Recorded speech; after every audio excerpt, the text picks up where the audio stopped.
Hey Megs! Today I'm going to be doing my video on the survival of commuting. Over the summer I worked in London, I worked in Hyde Park, I was a proper commuter. I normally got the train in for a 8:30 start and then got home at 10 most days. So I was a proper commuter. It was horrific, but I've got a survival guide for all of you guys out there. So my first survival tip is give yourself plenty of time in the mornings. Don't try and get the latest train you can. I've done that. It stresses you out if anything's late, which it will be. Your train will be late. It will be delayed at your platform that you start at. It will be delayed at the platform that you finish at. It will be delayed. So give yourself plenty of time to account for these delays.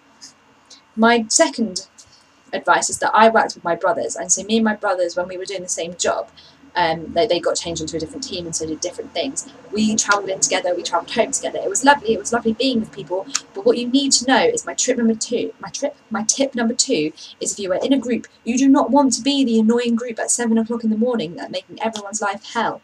Be considerate to your fellow commuters, make friends. My third tip is always have something to do. Whether it is listening to your iPod, whether it is reading, whether it's writing, whether it's doing your makeup on the train. You do not want to be counting the minutes that you are going to work. You want it to feel like it's a relaxing opportunity. I read every single day that I was on the commute. I went outside, I had lunch. I was a proper commuter over this time.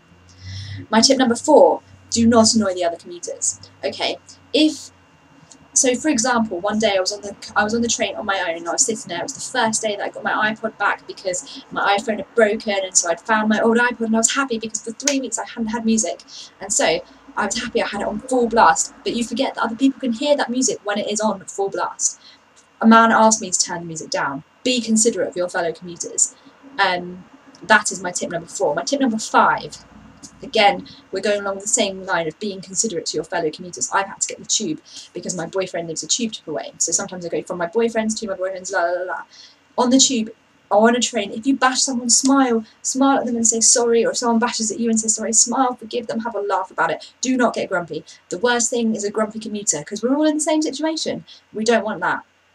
Right, and my tip number 6, and that was 7, and my most important tip of all is smile.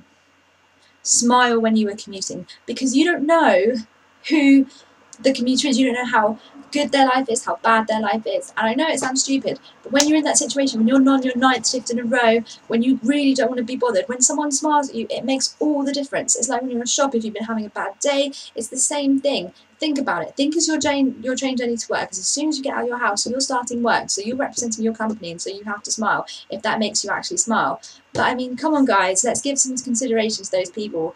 We don't want to be grumpy, they don't want to be grumpy, we want to have a good start today, we want to have a good end to the day, so come on people, we're going to stick to our rules, we're going to survive our commuting. I will see you next week, Megan.